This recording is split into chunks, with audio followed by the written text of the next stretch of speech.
already laughing. Hi everybody and welcome to my second ever YouTube video. I just want to start off by saying a massive thank you to everybody that watched the first ever video. It's only got 10,000 views on YouTube already, and I think that is a bit mental. I thought I'd get about 30, you know, like cousins and aunties and uncles and that kind of thing, but no, apparently 10,000 people are interested, so that was a bit crazy. There's going to be a lot of outtakes in this and a lot of like fades into things where I've casually cut stuff out because I'm learning to edit. So anywho, cue fade. This video is going to be all about my journey to where I am now. A lot of people want to know a little bit more about my life, so although it's really fun answering questions in my Q&A, I kind of want to just talk directly about the things that I think are kind of relevant and important. So let's go right in. So obviously I'm going to start at the very beginning. I'll gloss over it because I know I went over it in my Q&A, but I've got spinal muscular atrophy. I was diagnosed at 18 months old and I've been in an electric wheelchair ever since. When I was really young, I used to stand in standing frames and had physio, and I was a little bit more able to do a few things than I am now. Stuff like opening crisp packets and stuff. I'm not talking like weightlifting or anything particularly miraculous, just taking pen lids off, that kind of thing. So things that I was able to do, I've slowly gotten less and less able as I've got older. I don't think that's particularly just me. I think everybody with SMA type 2 experiences that. I went to a mainstream school when I was younger. My parents didn't really believe in putting me in special schools or anything like that. When I was in primary school, in my very last year, year 6, I had what they call a spinal fusion, which is basically a rod in your spine because I have what you call scoliosis, which is a curvature of the spine. So people with SMA generally have to have this, otherwise you sit quite bent in your wheelchair, and the risks of things like chest infections and pneumonia are greatly increased because obviously it's even harder to breathe. So when I had that, I recovered in hospital. Apparently, and I probably still don't hold this record of achievement, but I left the quickest out of everybody that this particular surgeon had ever done. I made a quick recovery, and then had to drive home in my tin of a van, literally vibrating all over the place. It was the worst pain ever, but I did not want to be in hospital a day longer, so it was something that I did, and I'm still here to tell the story, so I didn't die, which was always good. And then after that I recovered at home. I had to basically stay in bed for a good couple of months, weeks, months, can't remember. And then after that I started at All Saints Secondary School, progressed through that with no problems really. Had a few bullies, I'm not going to give them airtime, they don't fucking deserve it. I wonder if anybody who knows me from school knows who I'm referring to there. Interesting. When I was in school, my biggest passion was drawing, and I used to sit there for absolutely hours drawing pictures of women and women's feet because I was particularly interested in drawing high heels, not because I'm a weirdo that likes feet, just before you start looking at me weird. Just because I like shoes, which everybody knows. I mean, that's blindingly obvious. Looking at my Instagram, I want to be a shoe designer, I want to be a fashion designer. Ever since I can remember, that's what I always used to love doing. And so when I took my choices at school of what subjects to do, I chose double art. I really enjoyed it. I thought it was something that I'd always be able to do.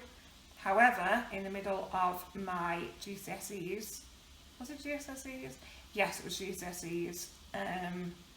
My hand died, my right hand. So I've gone through school, completely been able to write for myself, draw for myself, do everything pretty much with a pen for myself. And then all of a sudden, my muscles decided to die in my hand. Again, I'm not really sure if this is a general SMA thing, but it happened to me. So I've basically never used a scribe before, which is where I like dictate to somebody. and I had to start in the middle of my GCSEs. So that was a huge challenge, because you had to do everything from punctuation, capital letters, spelling of certain words, particularly because I obviously had to do an English exam. That was bizarre and really weird. However, I still managed to get 5 B's and 4 C's, so I'm very proud of myself. Pat on the back there, Tess. After that, I did my A-levels. Obviously, the plan all along was to do art for my A-levels, because that's what I saw myself doing, and obviously the double art leading up to that. That was that.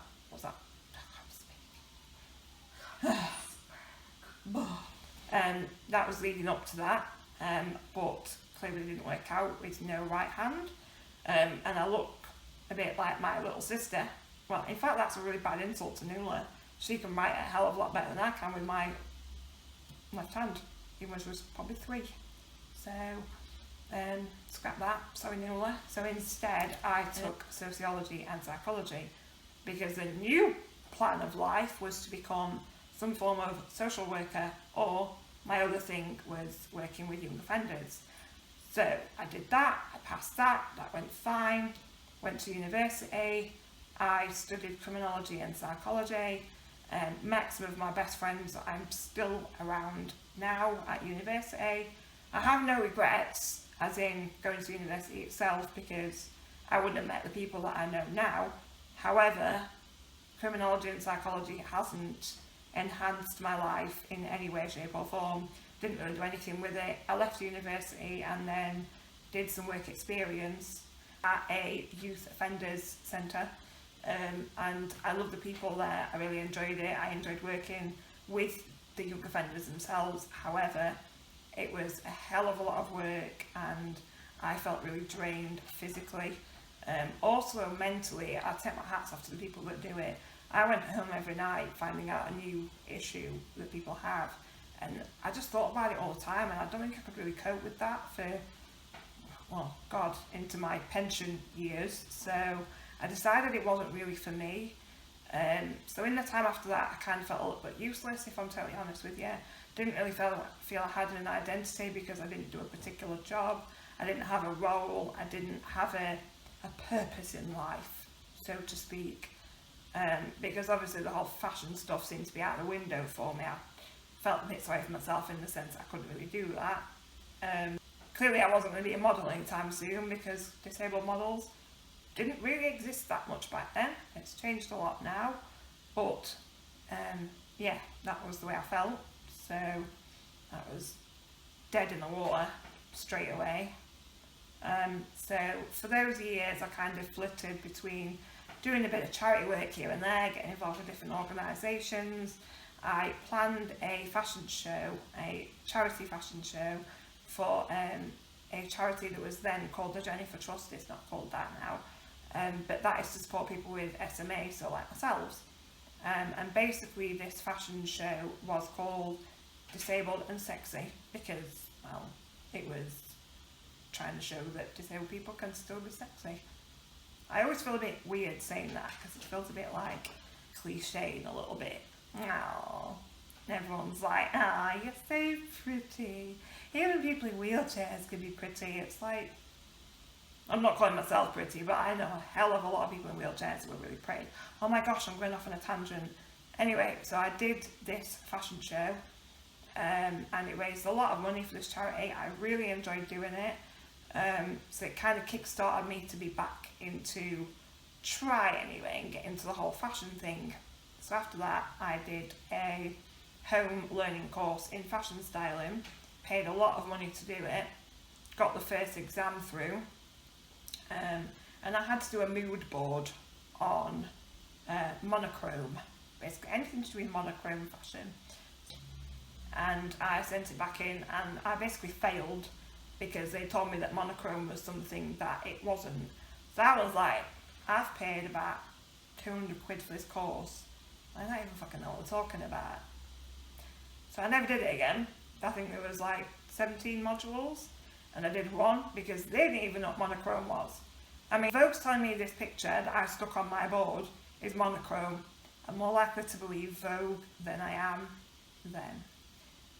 So anyway, that went dead in the water again. I like that saying. After that, I basically spoke to a friend who helped me out of leaps and bounds, because she was actually working on a TV programme. Americans, you might not have heard of this, it was called Gawk's Fashion Fix, and she knew some producers there and things, and managed to get me some work experience working on Gawk's Fashion Fix in London. So basically I took out a loan, rented myself an apartment for 2 weeks and moved my ass down to London to work on Gawk's Fashion Fix. What I was doing there wasn't particularly hands-on with Gawk, or I wasn't particularly doing anything majorly involved with fashion. It was doing a lot of returns, it was kind of organising everything, but that experience, what I had, was absolutely vital in the next step of my life, which was I decided that I actually could do fashion styling. That wasn't something that I needed particularly my hand to do. I could pick out outfits and looks and help plan shoots from the comfort of my own wheelchair. Basically, I could have a PA or a styling assistant to help me do the actual physical work. So what I learned, my major thing that I learned from Gawk's Fashion Fix is it's not what you know, it's who you know. So as a gal from Sheffield with absolutely no fashion contacts other than this lady who had got me involved in Gawk's Fashion Fix, I started right at the bottom of the fucking ladder. Let's face it, I knew no one. But that day I finished Gawk's Fashion Fix, I went home, contacted a load of photographers, absolutely fell on my feet because I managed to get my first ever shoot with a really good photographer and a bloody good, very successful model who doesn't model no more, but she's now a makeup artist, so she's still in the industry. And it was incredible. It's still one of my favourite shoots that I have ever done. And yeah, it was just bloody brilliant. So from then I did a lot of shoots, did that for absolutely years, must be 4 or 5 years I did that for, and I thoroughly enjoyed it. I absolutely loved it. I did get a lot of paid work through it, but I also did it as a bit of a hobby because I enjoyed it so much, and I enjoyed meeting people, and I enjoyed the creativity of it. So it ended up costing me more than I earned from it. So it was never a job, because I did so many tests and just travelled all the time, and it just wasn't really very feasible to carry it on. So when I had another stroke of luck, which was an organised, sorry again if you can hear this pitter pattering, if you can't then I sound crazy, but if you can then it's my dog, I'm sorry, piss off. A charity called Disability Sheffield, I keep calling them a charity, they're a user-led organisation but they are registered as a charity, but Disability Sheffield contacted me, I guess they kind of headhunted me really, and got me in for a job interview, and I've worked for them ever since. It's been about 3 or 4 years now. I love working with them because I get to work with people like myself who employ personal assistants / carers for those who think that personal assistants just work in offices. They don't. Nobody ever knows what that means. So, yeah. Spread awareness. So this is me raising awareness for you, Disability Sheffield. Woohoo!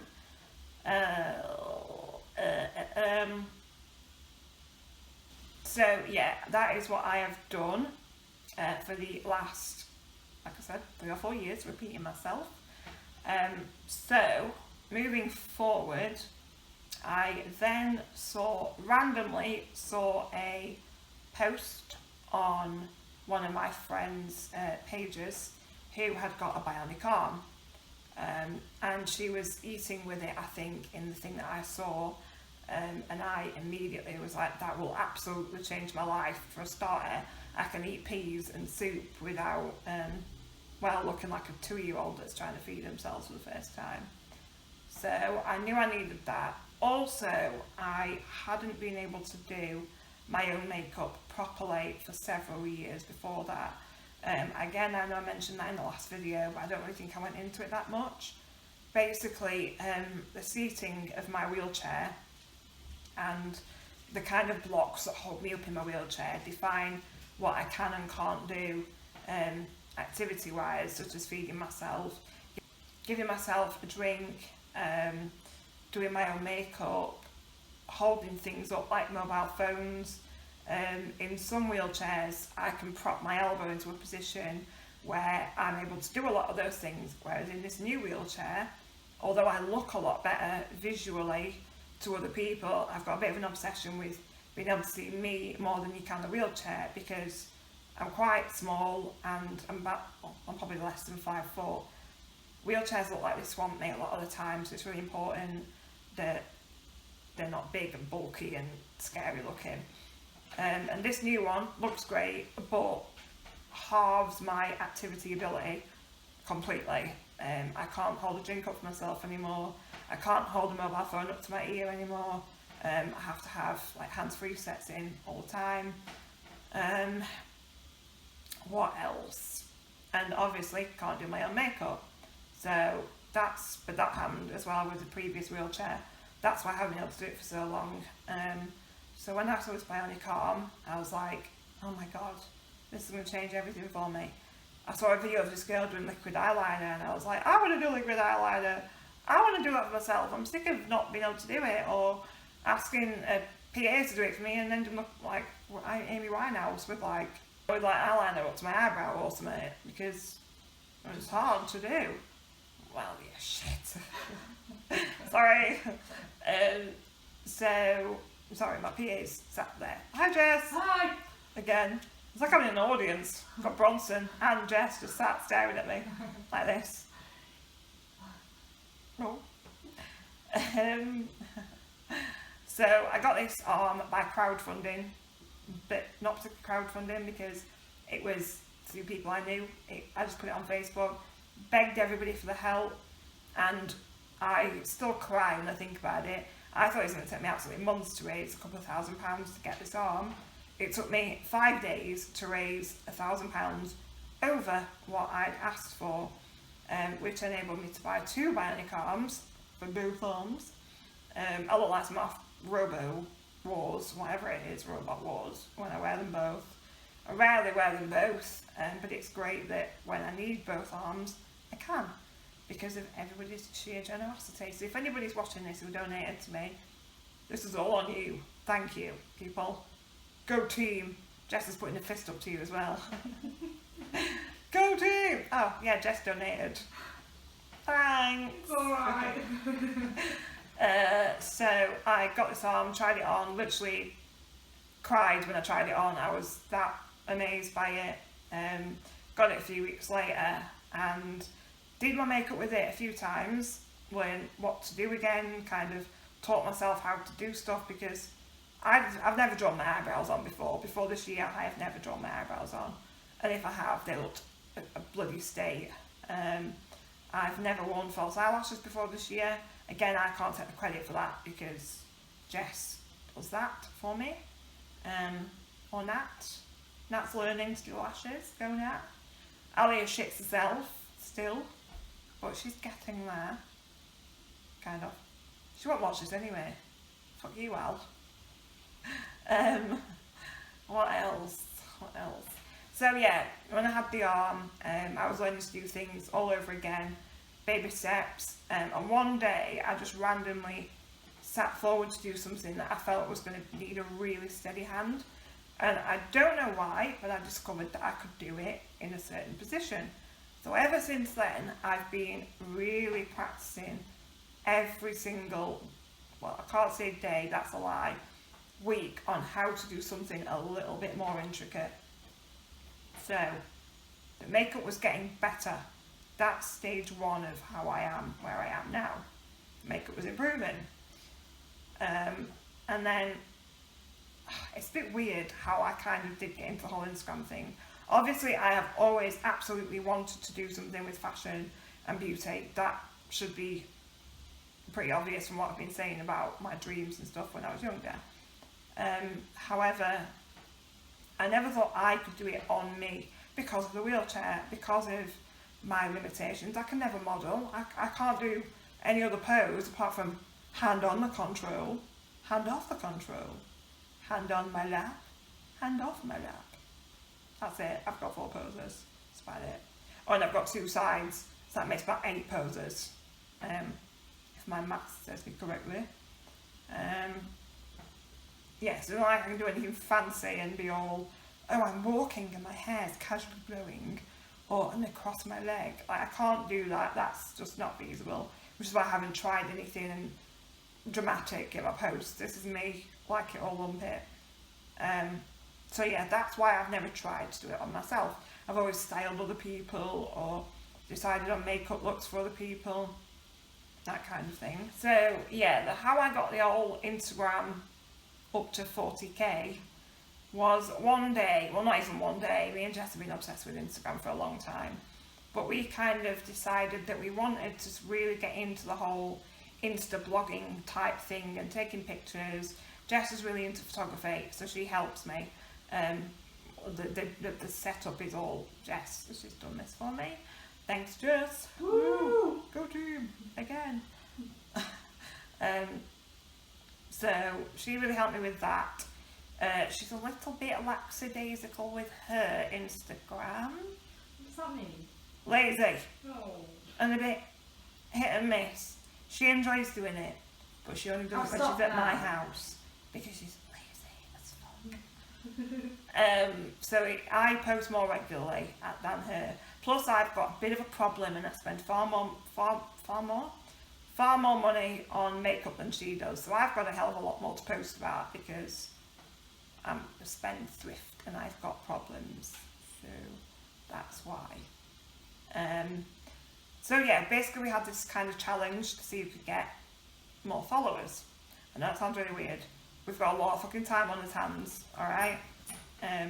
As you can see, I'm winning. False guess. So yeah, I just kind of, every time I wore a good outfit, stop scratching. Dog, not Jess. Every time I went out, I'd wear like a new outfit. Sorry mom, I admit, I've got a problem. I'd wear different makeup. I'd be like, oh, I've worn that lipstick recently, I can't wear that again. Got to mix it up again. And it really did turn into a bit of like a blogging type thing. And I started tailoring my Instagram towards people that don't know me, strangers that want to know information about what I'm wearing rather than friends and family that are following me. So I did start to grow then because obviously people started taking an interest in products and pictures and looks and stuff. Started tagging brands in it in the hope that they'd share me. A few did, and then one morning I woke up from 9,000 followers, because that took me a long time to get 9,000 followers, and I cherish you OG 9,000 for your support from the very beginning. But then I woke up one day to Anastasia Beverly Hills sharing me, and I don't know if anybody else noticed this because I certainly did. I was the only full-length picture that she'd shared in probably ever / a very long time. Obviously she's a makeup brand, she shares makeup pictures, but I was really kind of touched and honoured, and obviously I'm not stupid. I know that it got posted because of the wheelchair and how inspirational I am, but she posted me and I doubled in followers overnight. Woke up, cried, read all the comments on Anastasia Beverly Hills' picture of me. There wasn't a single negative one. Well, none that I take to heart anyway, because they were all like 12-year-olds who put, oh my god, she's fucking disabled, what a spaz, or whatever. There were probably about 3 of them, like, did whatever. I literally cried at the amount of positive comments, and also the amount of people that were saying how amazing it was that Anastasia was sharing this picture and how incredible it was that people were being so supportive and positive. People actually noticed that there wasn't any negative comments, which is also really weird, because I probably wouldn't have noticed that if it weren't about me. So that was amazing to see as well. A couple of weeks later, Wake Up and Makeup shared me. I'm going to kill that dog. I'm sorry if you can hear him. I'm not, Jess is not dragging him round, it's his collar on the floor. I'm going to kill you! Stop. Also, my tummy's rumbling. This is really embarrassing. If that picked up on camera. I'm so hungry. I'm starving. Yeah, Wake Up and Makeup shared me, and that obviously got a hell of a lot of attention. That was crazy. Ever since then, I've just been really trying to create content, which can be really hard sometimes because some PAs find my makeup easier than others to do. Obviously, I do still need a lot of help when it comes to doing my skin and put my lashes on. So, oh god, my contact's on one. Oh Jesus. Yeah, we're back. SARS. Yeah, as I was saying, people find it harder than others to do. So certain days of the week I don't really do a lot of makeup looks, but I do try and have a set routine of doing makeup on certain days and doing looks, and so obviously now it's opening massive doors to things like going to LA with Anastasia Beverly Hills. I don't know whether to do a bit more of a detailed video about that because this is too long already. Let me know in the comments if you want me to do a video about how that happened and about what I did. Anywho, I'm going to go now. I'm going to shut up and take all this makeup off, but I promise I won't leave it as long next time to film. If you're still interested or still like me or still find me funny. I've got lighting now so I can film at midnight if I wanted to. Yeah, if you're not already subscribed, please do. The next video we're going to film is going to be a tour of my house. So if there's anything particular you'd like to see within my house, let me know. Thanks again. Bye.